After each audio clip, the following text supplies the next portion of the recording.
Hell is right here, and so is heaven. What we experience here in this world, either a heaven or a hell, depending on what our choice is. We're not spirits living a human experience. We're not human beings living sometimes spiritual, but we are literally spiritual beings that are living this humanized experience so that we can find ourselves over and over and over again. And that's the most fun thing for us, is finding ourselves. At the time of the Lutheran Reformation, the Catholic Church was selling forgiveness. Geez, you better pay for it now so that you don't suffer eternal damnation. It's kind of the greatest scam of all time. Thank you so much for making time to come back. Our last episode thing. did really well. There's a ton of comments, people asking to have you back and continue the conversation. Yeah. So hopefully we can make Happy to be back with you. a concurrent, regular thing. I didn't take any mushrooms, though, and I'm kind of disappointed because I know we need to do. Yeah. we need to have that. I didn't either. I was actually this morning. I was like, I think today's a mushroom day. I'm gonna have to do it. And then I got stuck in traffic. It was the whole thing. I'm excited to talk to you about religion, and origins of religion, and some of the concurrent stories or the consistencies in stories across religions, and the potential associations to locations of stars and planets and seasons, and kind of like the mathematics that's intrinsic within many religions, maybe all religions. I'm not sure, probably not all religions, but many religions. Many of like the canonical books that have transcended time seem to be following a trend of it's kind of like they're tracking nature in a way, from my limited understanding of things. Can you share a little bit of your perception of that? Sure. I think, a lot of what we consider religion is actually modeled after a story that is the story of Osiris and Horus, who was the son of Osiris. And Osiris was killed by his brother, Set, who we basically ascribe the name Set to Satan and Saturn. So a lot of this story is repeating itself over and over and over again. The story of 12 apostles, the story of resurrection, the 3 days to be resurrected. All of this is built into the story of Horus and going through this hero's journey story. So, and even the birth on, December 25th or thereabouts, the winter solstice, that's the story of Osiris. So we see this just like Easter as well as related to Esther, which is Isis in this, pantheon of the Egyptian gods. And this story repeats itself over and over and over again, even down to after the 25th of December until the 1st of January. You've got these like 6 days, 5-6 days of makeup, right, at the end of a year, because for each day in the cycle was 1 degree. So there were 360 days in the Egyptian calendar and the Sumerian calendar. And the reason why we have 360 days in both those calendars is because they had a balance between masculine and feminine. The feminine calendar, or the lunar calendar, is 354.6 days, and when you include the leap year, and the solar calendar is 365.4 days. And so the two together average out exactly to 360 days. So it's because humanity has forgotten about the feminine. But all of the religions that we have their roots in some way, shape, or form in this same story. And you could go all the way back to Mithra, to Krishna, and Buddha. The same reverberations of this story show up over and over and over again throughout human history. So what is the point of religion, right? I think that's probably the larger question. Why is religion there? I think that it depends on what ages we're living in. We live right now, and we're now in the age of Aquarius, but we were previously in the age of Pisces. And you could look and track time throughout history related to each of the aeons or 2,000-year cycles within a larger 24,000-year cycle of what we call the Great Year, or Plato referred to as the Great Year. And what that basically means is that we go forward in procession of equinox, but we go backwards in precession. The word precess actually means to go backwards. So what do I mean by that? Well, we go from Capricorn to Aquarius, Aquarius to Pisces, a Pisces to Aries, Aries to Taurus, Taurus to Gemini, Gemini to Cancer, Cancer to Leo, and so on. But at the same time, we're going backwards in the larger cycle. So it's as if we're going through a Mobius strip. So if we didn't have watches, we didn't have clocks, and all we looked at was the stars, then what we would notice is that we literally go forward and we go backward at the same time.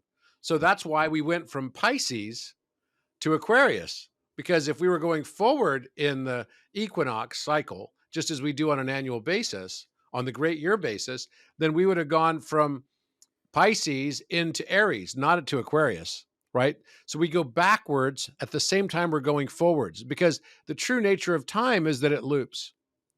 So what does this have to do with religion? Well, it turns out a lot, because the age of Pisces was the story of two fish swimming opposite directions. So think of it like this. You've got two fish that are tied together with a rope, right? And that's the separation between spirituality and science.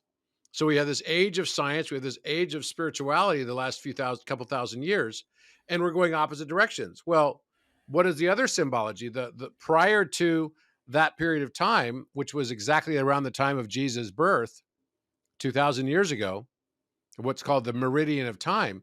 Prior to this time, we had the age of Aries.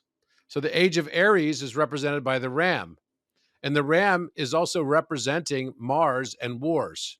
So there were a lot of wars. This is the time period of the Hellenistic conflicts, the time period of the Roman Empire getting control of a large part of the civilized world at the time.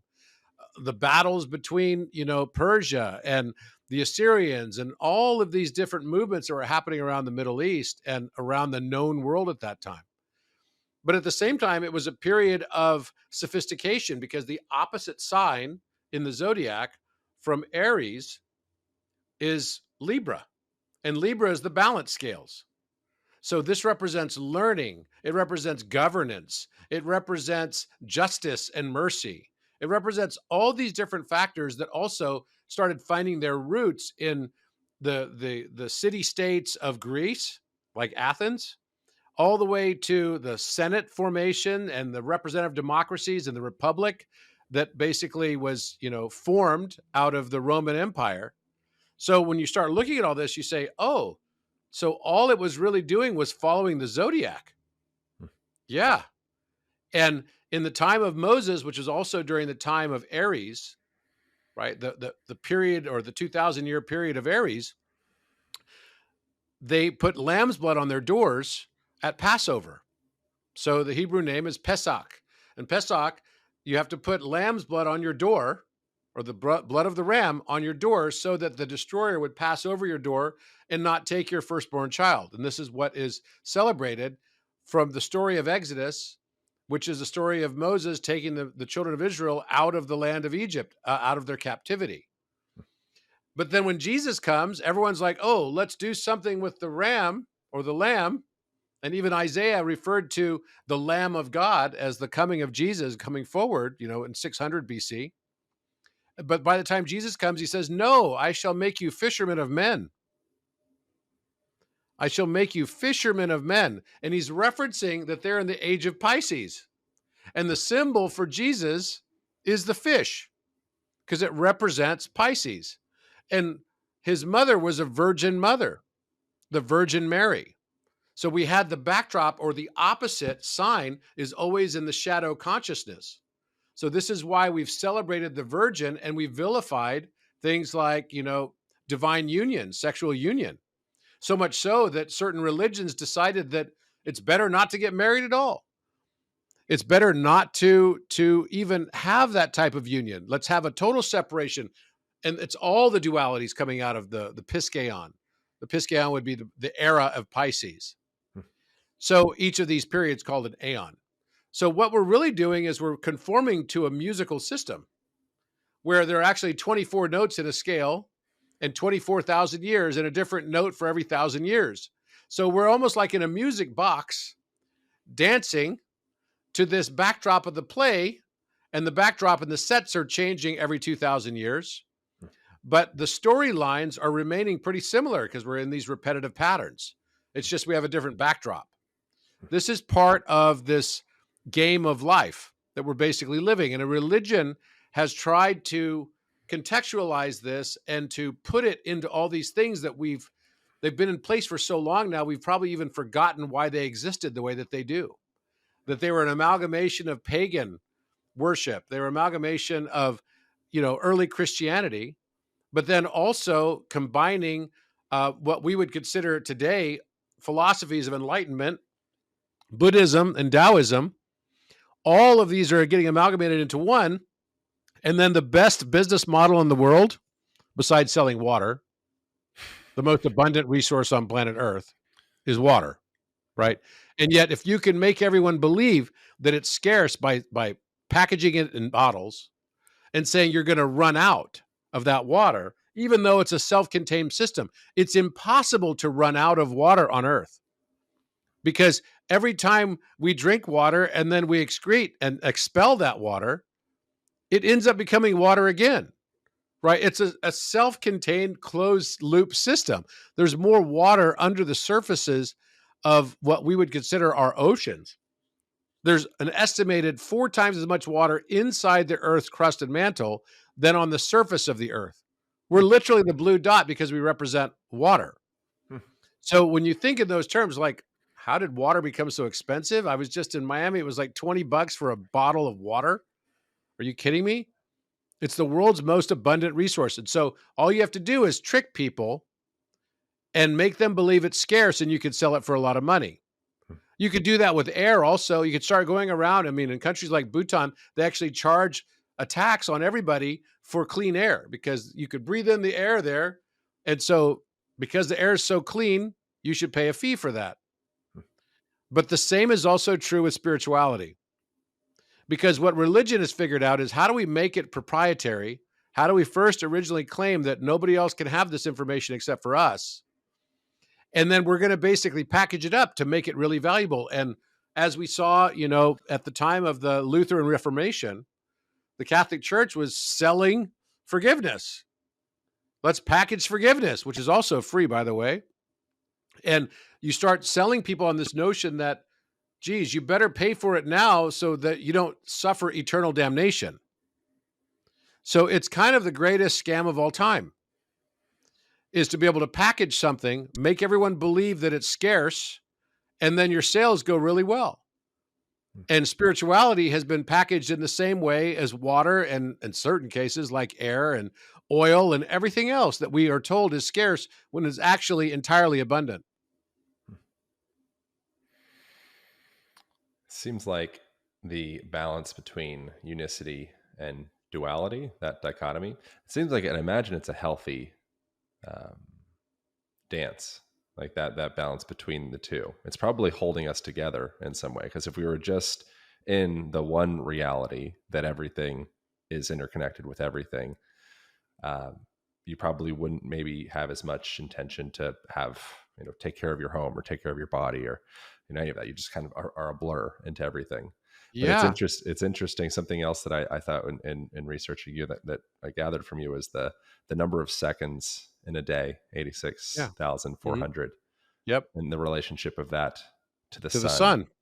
And the 24,000, like you mentioned, cycles in the or years. Yeah, or 360 times 24, right, is 86,400. Yeah. So it seems like the reality is everything is a fractal. Everything is a fractal. Everything truly is an imprint of everything else. And you can... Well, I'll give you an example. So the speed of light is 186,400 miles per hour. That's one of the measured speed of light per second, right? 186,400 miles per second. What's the speed of Earth going around the sun? Well, it's not a coincidence that it's 18.64, right, miles per second. It's exactly 10,000 times slower than the speed of light. So the Earth is traveling around the sun at 10,000 times slower than the speed of light. And then you say, well, what if I take off the 1 in front of that? Then you're down to the number of seconds in a day. And you could see an exact direct relationship between light and time. It's just simply throwing a 1 in the front of the 86,400. So it becomes 186,400. So we're in a matrix of our own mind, and it complies and comports with all the mathematics that allows us to perceive the way that we perceive. And this becomes a powerful lesson for us all, right? I'll give you an example. So you said that it's probably good that we have this separation in a way to be able to perceive things the way that we do. Otherwise, maybe things wouldn't even be able to be perceivable. Yeah, the oscillation of the separation back into the unicity. I'd imagine there's probably almost like a heartbeat type nature, or light to dark, Yeah. masculine, Mhm. feminine, duality, unicity. I believe it's probably there's something healthy about that. It seems. Yeah. I would think. If we had a perfect balance of masculine and feminine all the time. So, yes, I mean, here we have the speed of light and time directly related to each other. And we're in a matrix of our own mind that is complying with all the mathematical relationships and geometric relationships that we would be able to find later as it's time for us to go through our ascension. I believe we're dimensionally limited avatars and we're in a spiritual life simulation. And that spiritual life simulation is one where we are purposely trying to hide ourselves so that we can find ourselves. It's like the glory of God is to hide things, and you are God, and the glory of man is finding those things. So we want to have religion, etc., but we don't really need a religion per se in order to ascend. The whole reason we're here is not to learn more judgment. The last 2,000 years was all about judgment because that was part of the aeon of Pisces, which is about judgment, the separation of things. We think that we're born into this world to learn more judgment, but actually, I believe we're here to learn more love. We're not here to learn more conditionality. We're here to learn how to transcend that conditionality. And I believe that it's like our Kundalini life force is like this spinal column that at the base of it is 100% judgment, and at the top of it is 100% love. And as we move up the chakras, centers inside this column, right within our bodies, the second chakra is the sacral chakra, and that becomes 2 parts love and 5 parts judgment. And the next chakra is 3 parts love, so the solar plexus, 3 parts love and 4 parts judgment. And the heart tips the balance to 4 parts love and 3 parts judgment. And the throat chakra is what we're going into now, is 5 parts love and 2 parts judgment, until we get all the way up to the top. And we're now at a love consciousness. And we're here to learn how to transcend and to move up this Kundalini life centers and each of these energetic centers of both our body and our energetic being, so that we can experience and realize that we're not spirits living a human experience, right? Just in the way that we thought. We're not human beings living sometimes spiritual, but we are literally spiritual beings that are living this humanized experience so that we can find ourselves over and over and over again. Hmm. And that's the most fun thing for us, is finding ourselves. I wonder if that finding ourselves, becoming lost and then refinding ourselves and becoming lost and refinding ourselves. I wonder if there's some reference or relation to almost like forging a sword, or tempering steel. It's kind of It an is. oscillation back and forth. I wonder if there's Yeah. some like spiritual tempering that's transpiring. Well, I mean, it reminds me of the story of Joseph in the Bible, right? And I don't know if you know the story in the Old Testament about Joseph and his father, who was Jacob, or also named Israel, who had 12 sons. And Joseph was the second to last son, and he was sold by his other brothers into Egypt, into slavery. Hmm.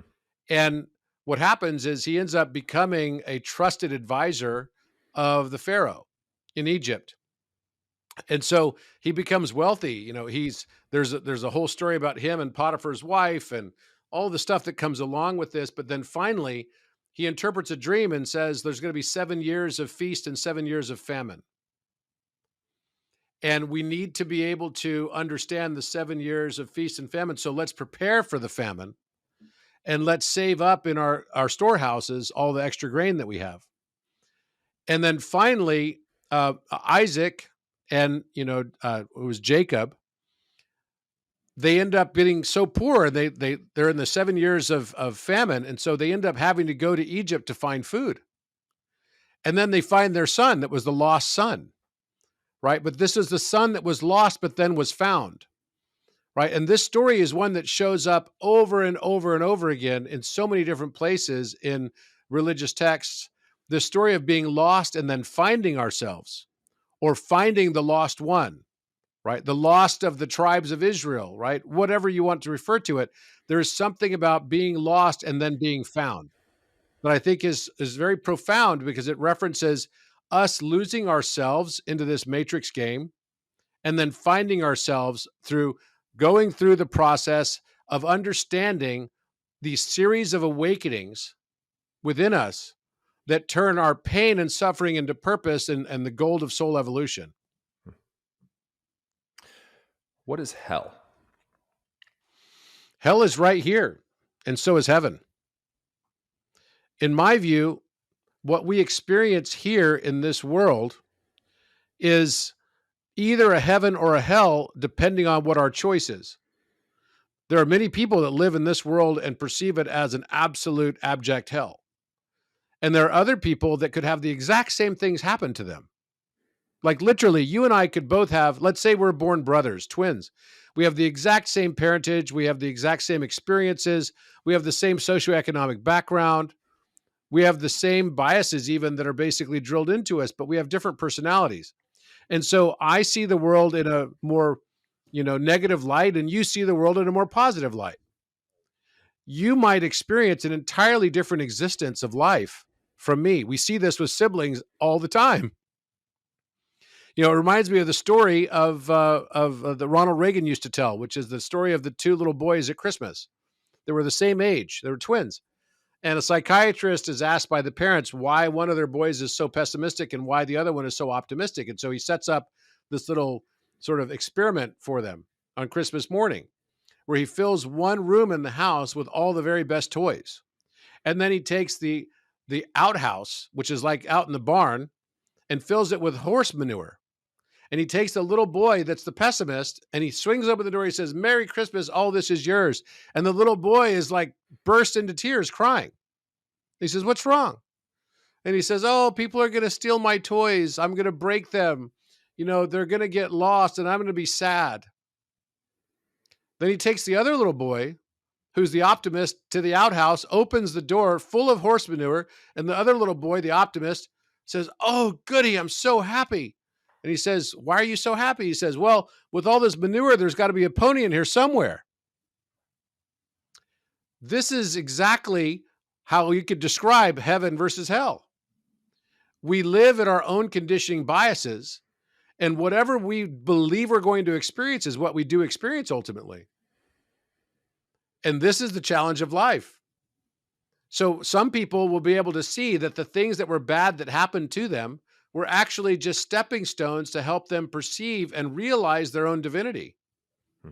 And that means that every circumstance turns into a positive one ultimately. Every circumstance is seen for its value, because it no longer makes sense to just simply ask the question, why did something happen to me? But rather, why did I choose this? We're not just some actor on a stage of life. We are the producer, the director, the playwright, and the actor. We're all of the above. We're the chief cook and bottle washer. We're all of it. Hmm. So if we don't like what we're experiencing, then we have to change and flip our perception. That's when you start going into an enlightened consciousness. And that's when you start turning suffering and difficulty into soul evolution, and pain becomes purpose. But if you don't have that context or even the understanding of the divine aspect that can play into that, then this world becomes a hell very rapidly. Hmm.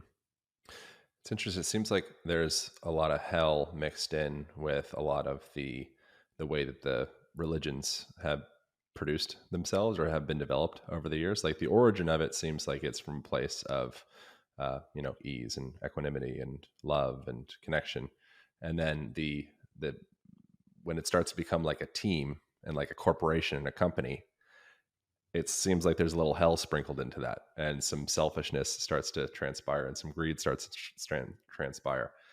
And Mm-hmm. it's interesting how that separation seems to be intrinsic with the development of much of modern day religion, the way that we see it, when it becomes a divisive practice where it's like, our team is better than your team. Our team's going to be going to this amazing place. Your team's going to be going to this bad place. We're going to go to war about it.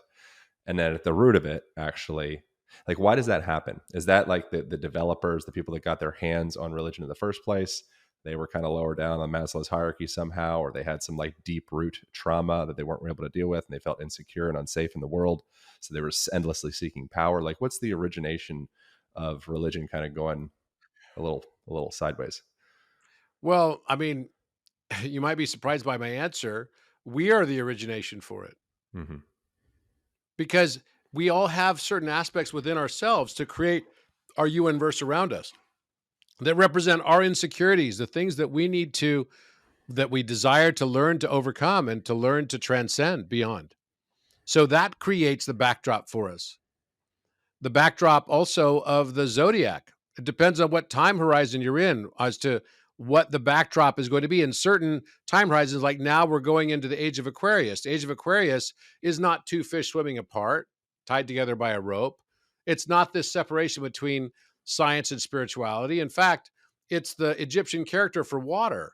So this symbol right here is called Mem. And there are two of these mem characters showing the resonance within each other.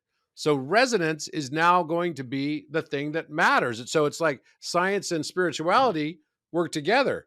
They're not swimming apart in opposite directions to form this yin yang. So certain things in this age will simply be easier, right? There will also be more rebellion in this age. People will seek out self-sovereignty more than just subjugation, right? Like, I remember watching this movie, Office Space, like 20 years ago, which is a really funny movie.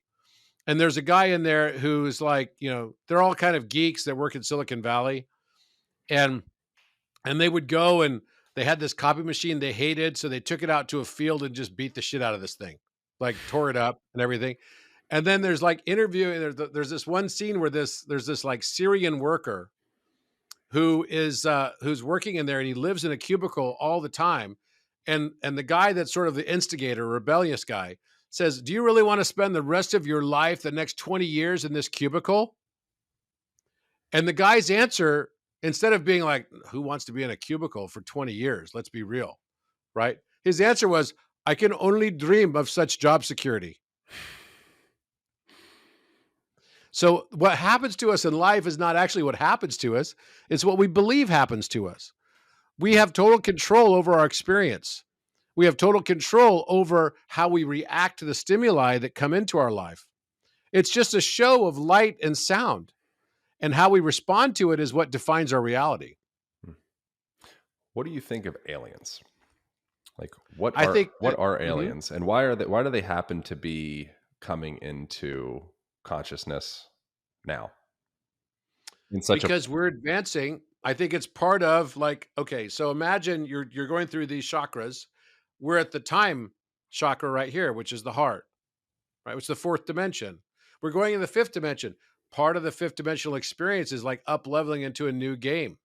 When I played Galaga in the 80s, which was this cool video game, right? And you get to the next levels, there's like new aliens that you have to fight. There are new aliens that are there, all part of the next level of the game. I don't think it's any different for us. It's not that we have to fight them. They are only going to be in higher dimension. But actually, they've probably been here all along. It's just that we haven't been able to perceive them because we have been in lower dimension. right? That's very So interesting. intraterrestrials and extraterrestrials have been here all along. The reason that we're now starting to have it be part of the public awareness is because we're moving into this throat chakra layer of consciousness, this fifth dimensional category space. And in the fifth dimension, that's part of the new game, that we are part of a galactic community. We're no longer only part of this restricted community. This makes me think of a way that I like to describe this with grasshoppers. So a grasshopper lives and dies in the same field, has never traveled anywhere, never been anywhere. It thinks that the grasshopper, unless somehow it jumps on the back of a truck and ends up in Pennsylvania somewhere, it thinks that the field is its universe. It doesn't know anything more than that. But let's say that Then you have another species that reincarnates and comes back as a monkey that's just outside of Rio de Janeiro in a forest. And now it's got expansion of flora and fauna, more diversification. All this stuff is now changed and is different. So then what happens, right?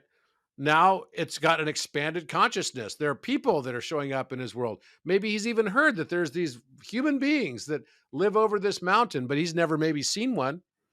And then there's another reincarnation. It comes back and he's now living in the Rio de Janeiro city, right? He's more metropolitan.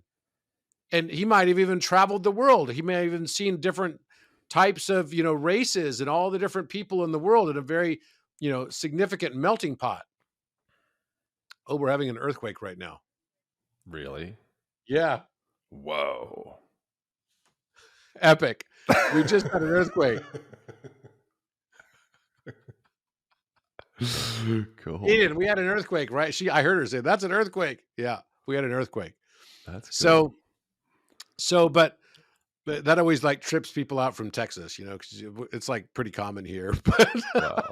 But it is kind of funny that we're talking about what we're talking about, because now you just go to the next level. So then what's the next level after being a metropolitan human being who has traveled the world and seen the world and has seen the different species of flora and fauna around the world? The next level of the game is to enter into a galactic community, a galactic federation. And that's where we are now. That's part of the age of Aquarius. The disclosure is all tied to the age of Aquarius.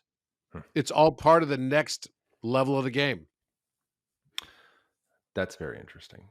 I've heard some folks mention some things on some YouTube videos about aliens. And in order for the aliens to come about, you have to believe in the aliens. And the more the collective consciousness starts opening themselves up to like inviting that within, maybe you could say the field, or maybe like the morphic resonance. Sure. But it's going. That's a very interesting perspective. That it's as our consciousness starts to evolve, it creates a opening for various different happenings in the world, which that would also lend itself to, or be associated to, maybe war in the world, or destruction, or the famine. Yeah, if you want to stop the wars in the outer world around you that are impacting you, then stop the war within. Even to the point where the weather that's around you is a reflection of your own emotional state. So the world around us is not this separate world from us. It simply is not. In fact, physics has proven this. The Nobel Prize in 2022 proved quantum entanglement. Yeah. And proved also that local realism is false. In this world, we don't get what we deserve. We get what we believed we were going to get. Can you share examples of that? Like something happening on one side of the earth and simultaneously being entangled with something on the other side of the earth? Or like, yeah, so let's say if I were to take, let's say the element oxygen, right? And I was able to break off one of the electrons from that oxygen. And then I would keep the other 7, because there's 7 electrons, 7 protons, 7 neutrons on oxygen. I could take that one electron far away. I could take it across the entire galaxy, or across the entire universe for that matter. And I could manipulate it and excite it. And the other electrons would have the same exact excitation. And it's independent of space-time. So this is spooky action at a distance that was described by Einstein. So quantum entanglement basically shows us that if you're not observing something, it literally doesn't exist. It doesn't hold a position. That means if you're not looking at the moon, if someone's not looking at the moon, someone's not like observing its existence, it simply doesn't exist. So we're talking about even me moving my hand like this, right? When you really look at the way that the universe is set up, it's more like a pixelation of an LED screen. Photons don't actually travel. They go along a wave propagation. It's kind of like if we're at a football game and we're to stand up during the wave at a stadium. So I stand up, the wave comes through me, I stand up and I sit down. I have an on excitation and off excitation. I'm a photon. Are the photons traveling around the stadium? No, it's the energetic wave that's traveling around the stadium. And at each point, where the wave comes close to me, this wave perturbation, and excites right through me, I stand up and sit down. This is the way space-time actually works. We have these cubic forms of space-time that are like LED screens that turn on and turn off. On excitation, off excitation. And that's what we refer to when we say that light is traveling. If I was on an LED screen and there was a ping pong game going back and forth, and you see the ball going back and forth in ping pong on my screen, the photons aren't actually traveling. There's just another reflection of another cubic form of space-time that is now exciting itself and then being, unexcited. So it's basically turning on and then turning off. This is the matrix of mind that we're living in. And so as a result, this is why Heisenberg's uncertainty principle works, because it's based on belief. If you believe something's going to happen, it will happen. The degree to which you believe it is how you experience it. And right now, with the way the Earth has moved into this age of Aquarius, the number of synchronicities is crazy. I'll give you an example. I had one yesterday. Someone sent me a text message and they said, "Oh, that's major." I was like, "Oh, okay." So then I looked on my Instagram and I saw a post from my good friend Major, the music producer. Mhm. And I thought, "Oh, I wish I could see Major. It's been a while. I haven't seen him in a couple years." At that moment, I get a text message from him saying, "Hey, are you in Laguna Beach?" I said, "No, I'm in Newport." And he said, "Can I stop by and see you?" 5 minutes later, he was in my office. So the degree to which we put forward our intention can have an immediate impact on our surrounding. This is why our surroundings can literally become and be reflected as a heaven or a hell. It's our choice.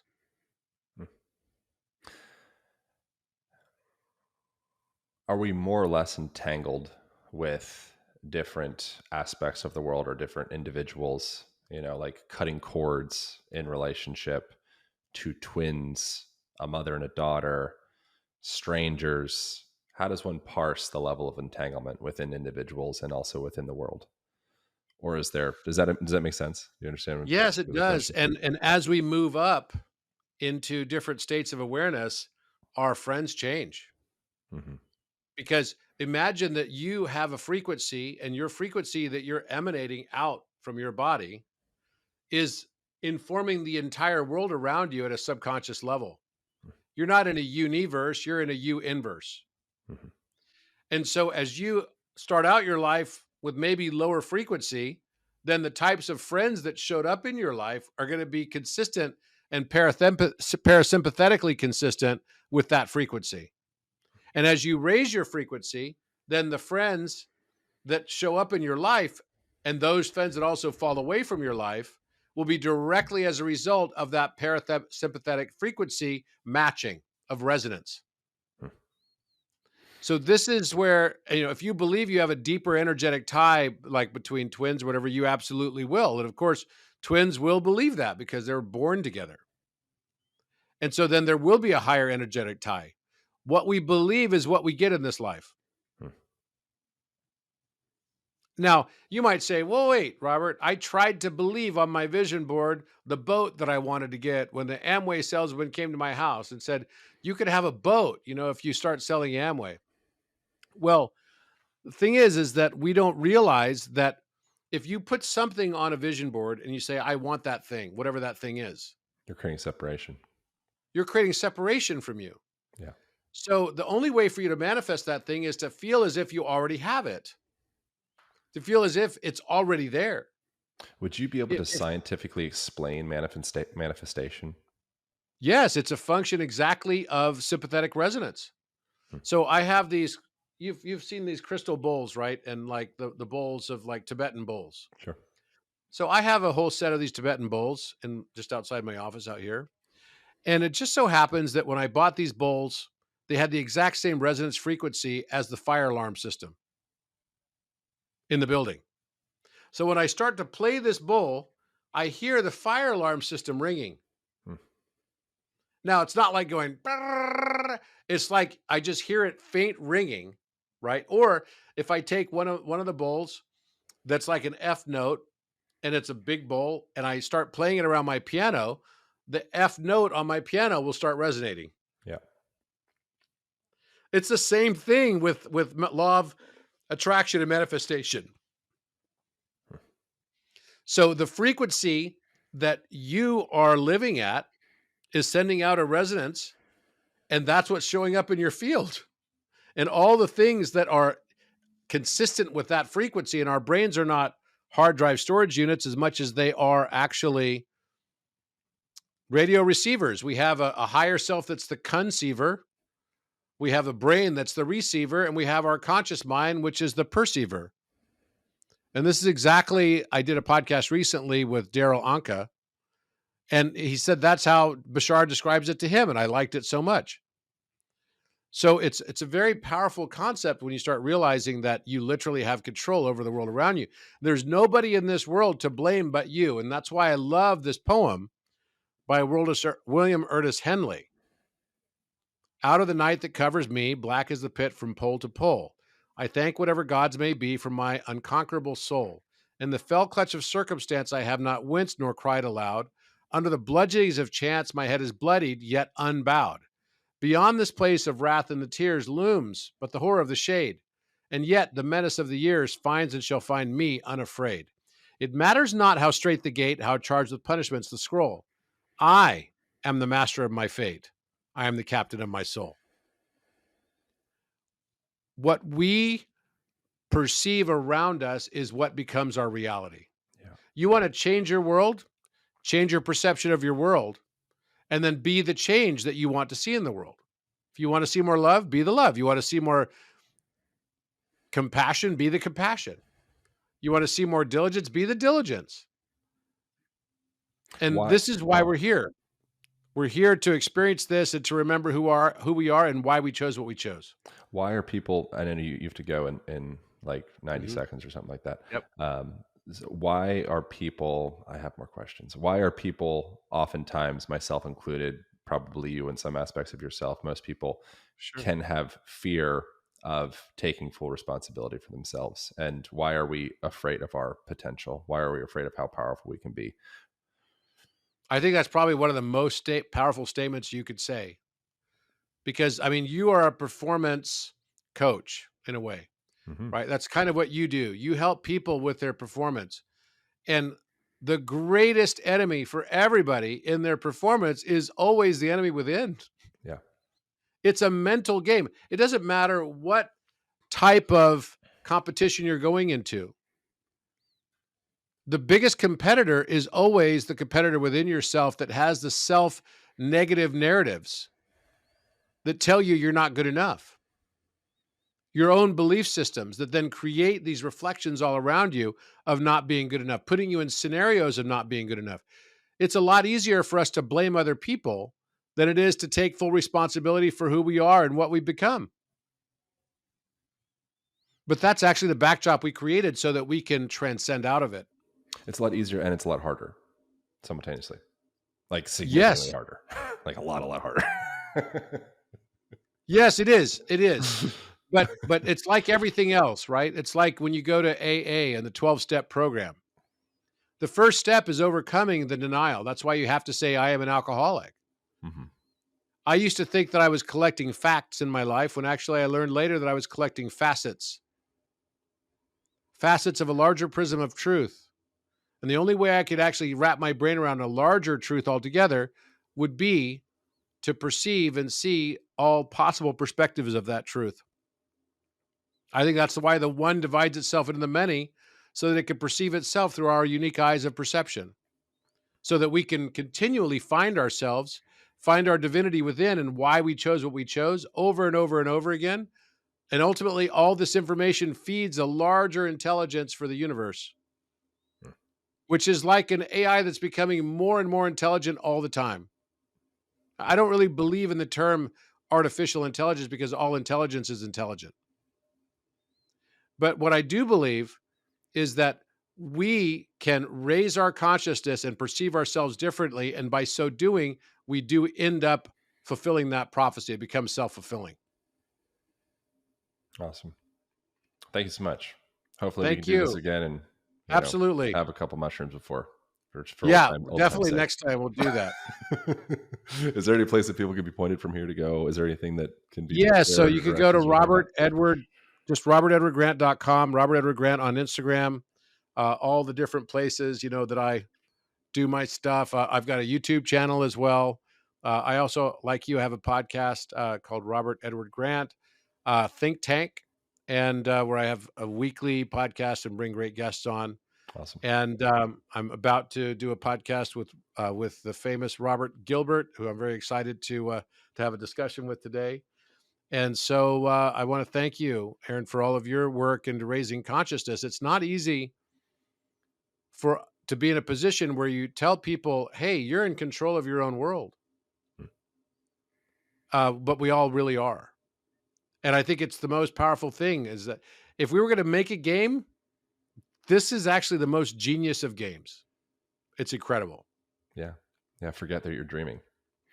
That's right. Yeah. Then remember, then you'll get bored of that. So forget again, start all over Exactly. again. That's right. It's Burning Man. There you go. Right. I like Which that. I've never been to, so I'm a hypocrite. So I don't know what I'm talking about. But I haven't been either, but Yeah, I right. think that's what it sounds like. Yeah. Yeah, right. All right.